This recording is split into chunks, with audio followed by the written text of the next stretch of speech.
Hey, hey, hey, we are live. Welcome to the Another Brilliant Ideas Show, where we share brilliant ideas about brilliant topics with brilliant speakers and authors and guests for brilliant people. And that's you because you are watching today on the Another Brilliant Ideas Show.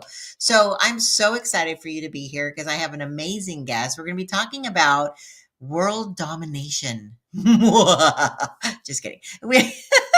This guest is so amazing. She helps women feel better, look better, do better in all parts of their life. And I can't wait to introduce her. But before I do, I just want to share a couple housekeeping things. So if you have a question on this topic, love to hear it. We love to answer questions live. Just go ahead and put them in those comments, and we will bring it up on. You won't be on screen, so don't worry. But we'll put your question up there and we'll answer it live. Also, if you think this is valuable to anybody, I'd love for you to sprinkle it amongst your community. That'd be phenomenal. That would be brilliant. That would be brilliant. And because we find joy in everything we do here, obviously, hello, joy.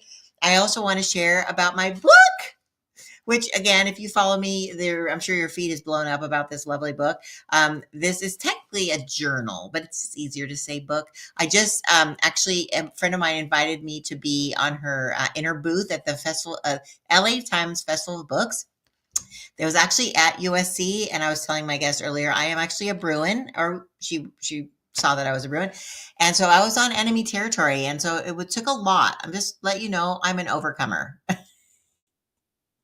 So, because literally, I think everybody who was at that event was required to go through the bookstore and buy a USC sweatshirt.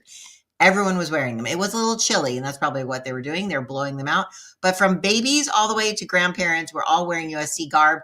And as a Bruin, it was taught to me as a freshman in college years ago when the dinosaurs roamed the earth that we were supposed to growl every time we saw a USC logo. And so it was hard. Like I literally had to squelch that inner Bruin and just let the love come out. So anyways, just something quirky about me. Anyway, so this is the book I was promoting. It is a journal. I'm actually going to do, I was approached by TikTok at that event. I thought this was kind of fun. And they said, you should really sell this book on TikTok. I said, well, it's actually on Amazon. They go, well, if you sell it like natively on TikTok, we're going to offer free shipping. We're going to offer coupons for people. Like we're doing all the things to get people to sell their products on TikTok. So I'm like, heck, that might reach some new people. So I'm actually going to start a new channel. And so hopefully you'll be able to learn more about this book. But again, like I said, it's a journal that takes you through 31 days.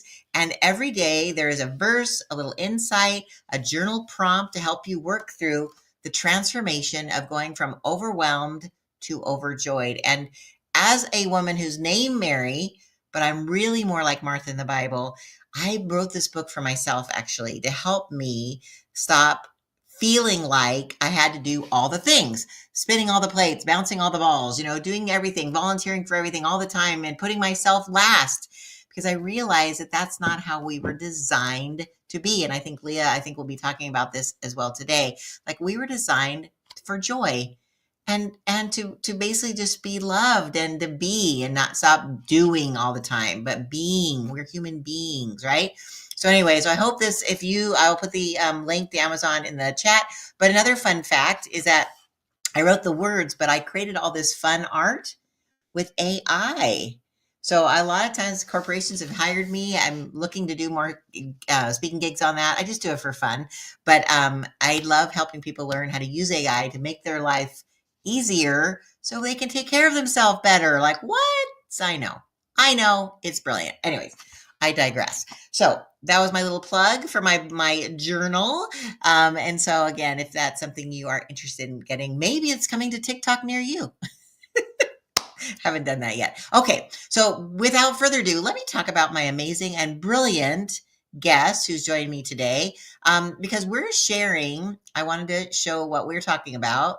We are talking about Lisa is, I wrote Lise instead of Leah. I apologize. I'll edit that. She is the mastermind behind female world domination. And I'm like, yes, please. I love that. But she's going to be talking about how to live the life you crave. Man, today is all about typos, but you know what? It shows that we're real, right? We're real, and authenticity is important today. But how to create the life that life you crave, which is your body, your business, your life. So we want to live in perfect harmony in the way we were designed to do. So that is awesome. So let me introduce her really quick, because I think maybe one person in the world doesn't know who she is. She's so adorable. And she's going to get into lots more detail about this today. But basically, women hire her to help them stop overeating. But that's not the point of what she does. Her mission is to help women not only lose weight. I mean, like I said, it isn't to lose weight, but that is a natural byproduct, but rather to elevate their self-image so they can make a greater impact in their business and their lives. And who doesn't need that? I love that. So without further ado, Lia Pinelli! Yay! I'm so excited to be here to talk with you, Mary. Oh, well, thank you for being here and putting up with all my typos. I love that. No problem. So you said something that I think is very interesting. You said that people come to you because they want to lose weight, but that's really not what they really get when they hire you. Tell me a little bit about your journey of what made you start this service and how you really feel like you impact women for world domination, of course. Yeah. Great question. So, I was a overeater, overweight, yo-yo dieter, like what girl isn't when you struggle with food and weight for my entire life, right? Like my first diet started at the age of 9 because my pediatrician told my mom I need to be on a diet because I was a chubby kid, the whole thing.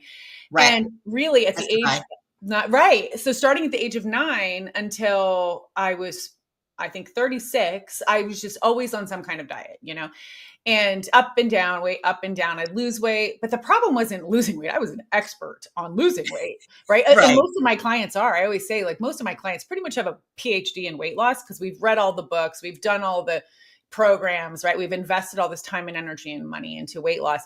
The problem was really keeping it off. It wasn't sustainable. It was never sustainable. And I knew that my brain was made for more, right? I mean, I have a degrees from Stanford and UC Berkeley.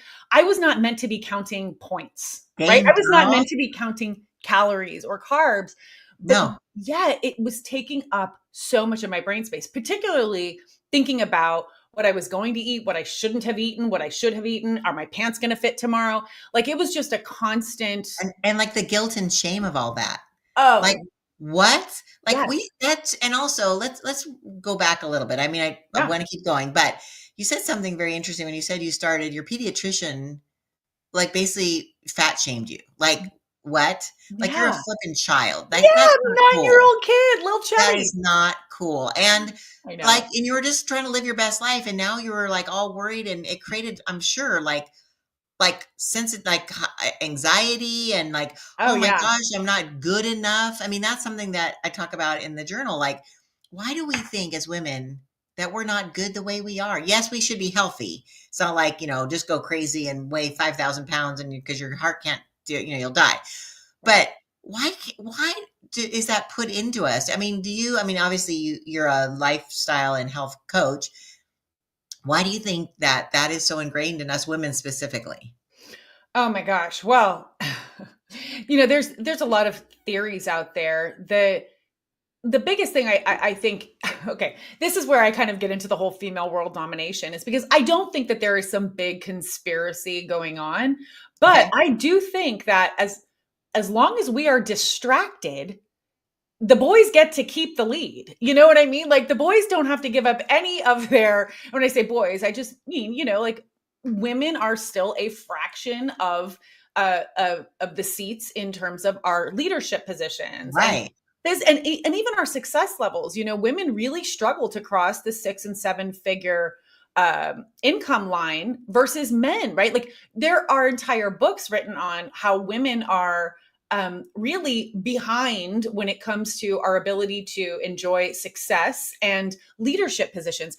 And I certainly don't want to diminish that there is the very real truth that women are still responsible for 80% of household management, even when they are in dual income heterosexual marriages. Women are still carrying that load. Women still experience stalled career development due to caring for aging parents. Like we are still very much put in those positions, but we're socialized, right? We're socialized to take care of everybody else. You were talking Right. about this, Mary, right? It's like we're socialized, we're conditioned really to take care of everyone else.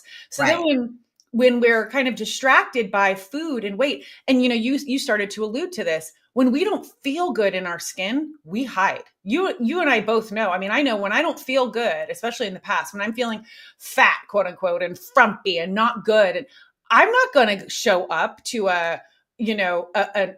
here, let me give you a great example. I had a Okay. client who was top, she was in one of the top levels in her field. She worked in telecommunications. She was ambitious. She was so highly competent, so driven. And she was invited to a gala in Washington, D.C., where she was going to be rubbing elbows with, all of these like amazing connections for her in her career. And she was aspiring to get to that senior level. And she was working her way up, but she'd kind of stalled. So she was invited to this gala, and it was like this, once in a lifetime chance. And she was super excited about it until the moment that she thought about, what am I going to wear and how am I going to look? Oh. And guess what? She didn't go. She didn't go because the idea of getting dressed and showing up, and she felt like she was going to be compared to other women and all of it, Oh she couldn't handle it. no. And it's Oh, a great example of how we hide when we don't feel good in our state, even though she's so competent, so confident that in her breaks my skill set. heart. I know. We do it all the time. And we do it in a way we don't even realize, right? Like we don't do the Right. photo shoot for our rebrand. We don't show up to networking events. We don't get on stages if we don't feel good in our skin. And that is having a huge impact on our bottom line. So that was a Wow. very, very, I didn't answer your question directly, but it all really No, comes together in the impact that this has.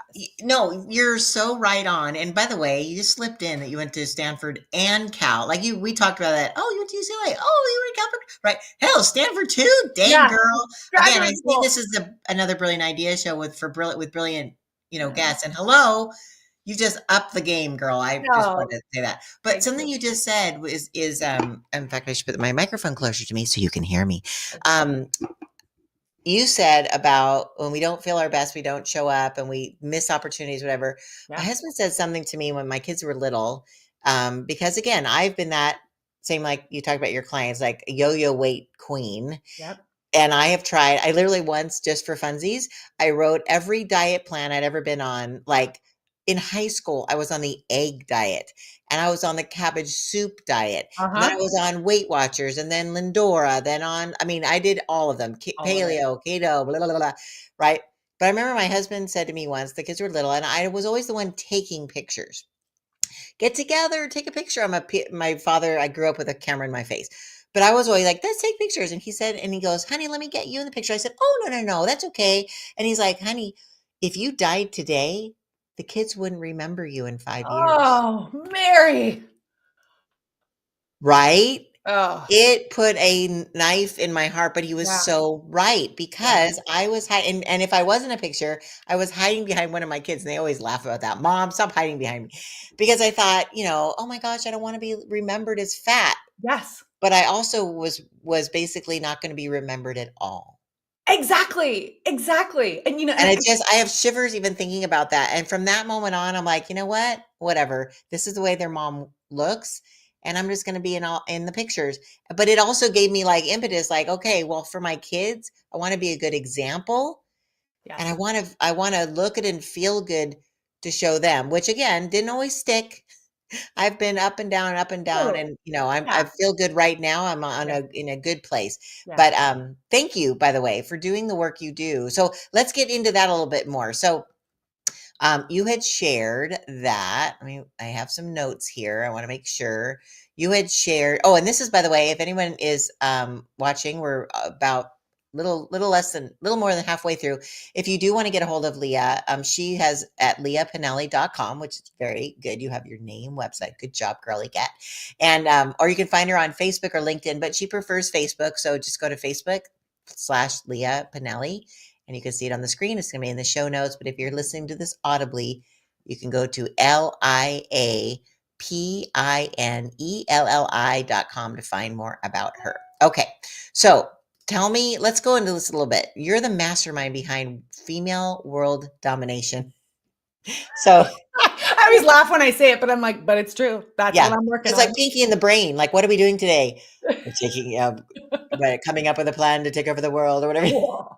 Yeah, Yeah. I love it. So anyway, so kind of tell me like where did this come from? Mhm. Why are you on this mission to help women have female world domination, which I love. Yeah. So, my background is actually, I worked for 15 years as an educator. I was a high school teacher. And Oh, the reason I was a high school teacher though was because I had recognized actually after undergrad, between undergrad and grad, I had really recognized that I was a total wild child. I'm sorry, mom, if you're listening. I'm sorry for everything I put you through. But I was a wild child. And one of the things that I really questioned was like, why weren't there any adults that were there to help me navigate this crazy adolescence? And my parents did the best they could, but they did not understand like this urban child in the 90s. Like they had no context for what I was going through. So I decided I wanted to go back and become a high school teacher because I really wanted to support teens who were struggling in school to just navigate their lives. I wasn't there to teach I them or love it. preach to them. I was just like, I wanted to be that one that's like, I get it, kid. I get that you're having way more fun partying, but like, let's look at what the options are for you if you continue down this route. Yeah. And because on behalf of all mothers out there and also children of past, thank you for your service. Oh, yeah, absolutely. It's such a passion of my team. 'Cause that's a hard job. Like junior high Yeah. and high school teachers, I think big stars in heaven or jewels in heaven because Yeah. that's a Well, and gift. I love teenagers, in particular teenage girls. And so I became a high school teacher and I actually got to, after the birth of my son, I got to design an elective that I got to teach for over 3 years, which was basically a girl empowerment class. And I eventually took that out and created a business independently with that. But the Oh, reason that I did that is because what I was seeing as a high school teacher was there were these brilliant, gorgeous, creative teenage girls who had the self-esteem and the self-confidence of, I mean, basically it was a no, slug. it didn't, yes, it was a slug. It was awful. And I'm like, don't you see your brilliance? Don't you see how amazing you are? Why are you still dating that loser? you know? And Yeah, so I created this course for them to help empower them to really redefine themselves and redefine their self-image. that's But what I awesome. was noticing was that I, along with the women of their mother's generation, I was noticing that we weren't like walking the talk. We were not like you said, Mary. We were not modeling it. I was Right, busy overeating, feeling shameful, dressing in frumpy clothes. I wasn't feeling good in my own skin. But then I'm telling the girls, "But you're brilliant, so right. act like it." And I realized this is never going to work. Do what I say, not what I do. Right.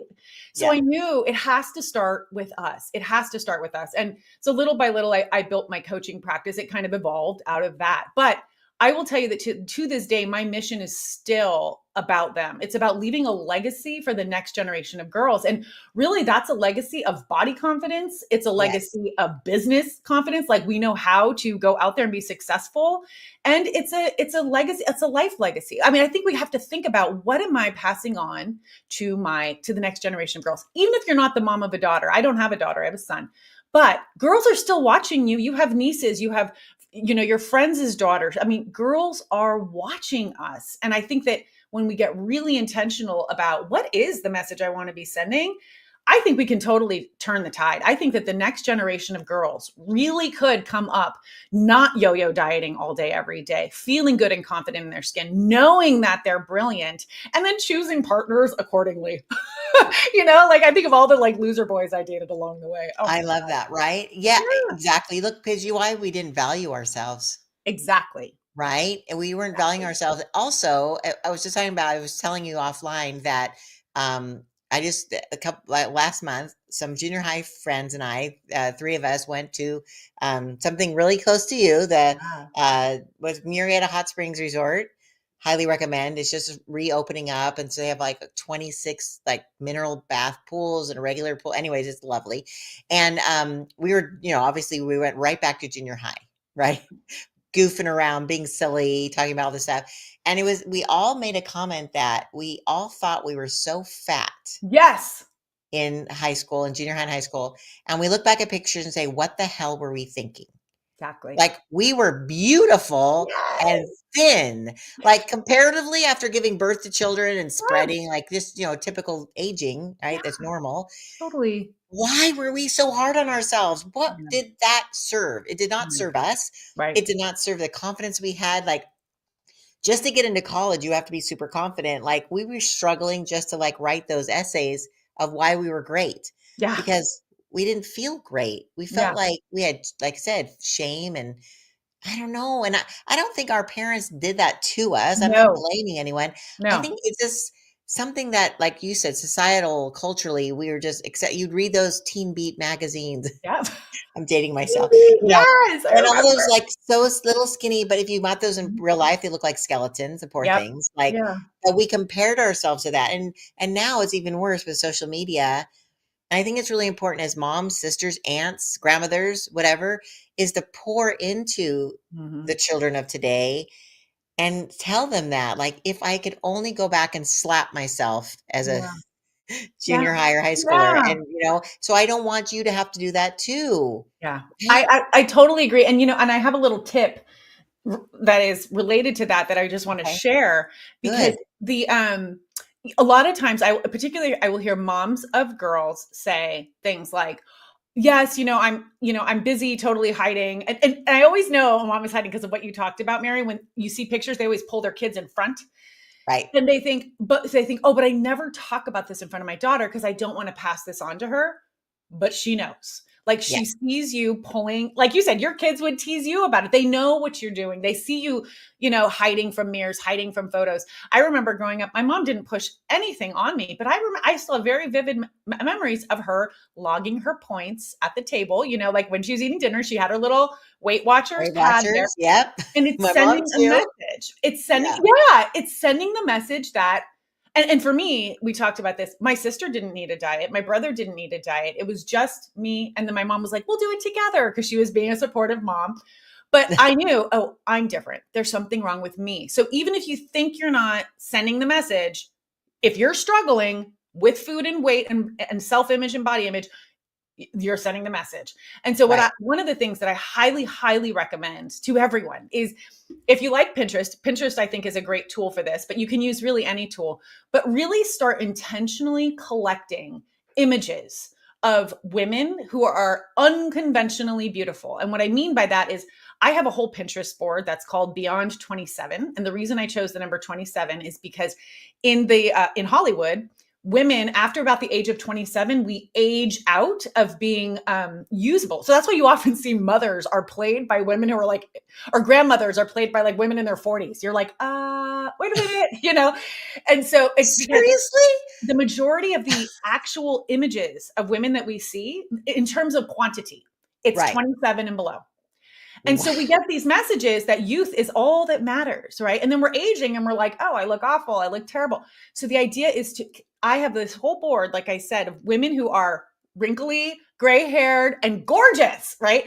And I Yeah. intentionally build that. Or women who are curvy, curvaceous, women who are differently abled. Like I have all of these photos in there. And I go and I look at that from time to time because I'm I love it. intentionally inundating my own brain to remind myself that this ideal of beauty is not the entire story. And I fit into that ideal of beauty, even if I don't look like that. Yes. Oh my gosh, that is a fantastic tip. I Yeah, love it. Using Pinterest to reframe your brain. exactly. Yeah. Yeah, I love that Yeah. because it's true. We do get numb. Like if they say that's why kids shouldn't play those violent video games because they literally Yes. get numb to death. Yes. Like it's okay to shoot somebody in the face on a Yes. video game. So why wouldn't it be It okay to do it in becomes real life? Like their brains don't normalized. know the difference. Just Yes. like when you're learning how to play golf, you're want the ball to go, so you have to look where you want the ball to go, Yeah. right? So what you focus on, Yes. you whatever. There's a famous quote about that. What you focus on, you What something. where your attention grows, energy no, where your attention goes, energy grows, something like that. But yeah, what you Something like focus that, on yeah. is gonna grow. Yeah. Everybody knows, yeah. I'm sure all our audience is, like, trying Yeah. to tell us right now Yeah. telepathically. Um, yeah, so exactly. So we have to immerse ourselves in positive image just for us, even as Yes. a growth. So if someone wants this for themselves, they can get your help, right? Yeah. by going to your website. Is there anything that they should look forward to when they go to your website? Is there something that they should go get or sign up for? Yeah, yes. So on my website, you will find that I do have a "What kind of overeater are you?" quiz. So typically, as you mentioned, Mary, I work with women who are struggling with overeating. So I've had people come to me who are like, "I really want to lose 10 pounds. Can you give me like a diet plan and an exercise plan?" And I'm like, "Oh God, no, that sounds awful." Because my whole point is I want to help you actually free up that mental real estate. So we're gonna build a way of being with food, a way of eating that actually works with your body, so you don't have to think about it anymore. We're going to put it on autopilot. You still enjoy food, but now you get to focus on what really matters, right? Which is your kids, your careers, your community, whatever that is. And so I I love specifically work that. with overeaters. And when I say overeating, by the way, I don't necessarily mean like you're binging on ice cream all day long. I really mean that you just keep tending to go back to foods that you know aren't serving you, but you feel like you can't stop. Or you Ooh, know that you've had enough to eat and you just keep eating. Both of those things are considered to be overeating. And right. so I help women with that. And there's actually a few different types of overeaters. So I have a quiz there that you can take.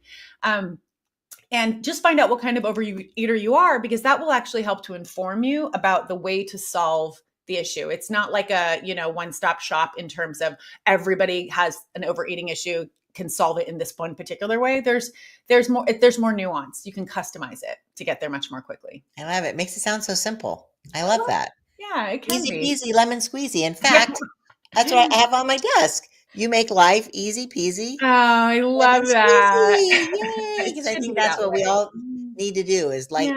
lighten the heck Yeah. up. Yeah, Yeah. I also have this sign. I'm obviously very visually, have needs stimulation. Let Let go, let God. go. Like God, that's we right. hold on to so much stuff that we don't need We to, and that carry I'm it. assuming keeps the weight on us because we're hoarding those feelings and Oh my hoarding. gosh. Yeah. Well, and I would say the biggest thing for women, honestly, at least in my experience and from my own personal experience, is we are holding on to a life that is not actually the life we're supposed to be living in one way or another. And so that leads to such dissatisfaction that we eat to numb, because what you started talking about earlier, Mary, we're conditioned and socialized to live in a certain way and do certain things and have certain things. And when we find that it's not maybe not serving us, we don't want to face that. That feels scary and awful. Like for me, I was like, I built this whole career and have all this debt from my college education, and now I'm deciding I want to be a life coach. It doesn't even require education, right? Like all of a sudden it was like, I can't do that. So I'm going to eat some more chocolate peanut butter cups and, just Because stuff that it makes down. everything feel better. I Yeah. get it. Yeah. Yeah. For the moment. In Yes. fact, I was doing a show earlier with a client, and that's what I was saying is you taste it for like 30 seconds in your mouth. Mhm. You never taste the food once it goes down here, right? And so my mom used to say, "A moment on your lips, forever on your hips." Yes. I remember that. I remember that. It's like such an old saying. But anyways, thank you, Leah, for Yeah. your time today. Thank you for sharing your wisdom, your brilliance, and for the work you're doing that's not only helping women our age, but also the next generation of Yes. women that you're hopefully going to save from the torment of the yo-yo weight and the yo-yo lifestyle. And so I really, really appreciate. In fact, one more time, if someone wants to find out from you, go to liapinelli.com and just get your life back, Yes, right? please. Help her let go, let God of all that Yes, stuff. absolutely, Yes, Mary. Thank awesome. you Well, so much for having me on the show. You are so fun. It's always so fun to chat with you. well, life's short, man. You got to have fun. All right. So thank you again, Leah, and I will probably see you again in person sometime soon at the For Orange sure. County event. Yeah. And until then, everyone, be brilliant in all you do. All right. Have a great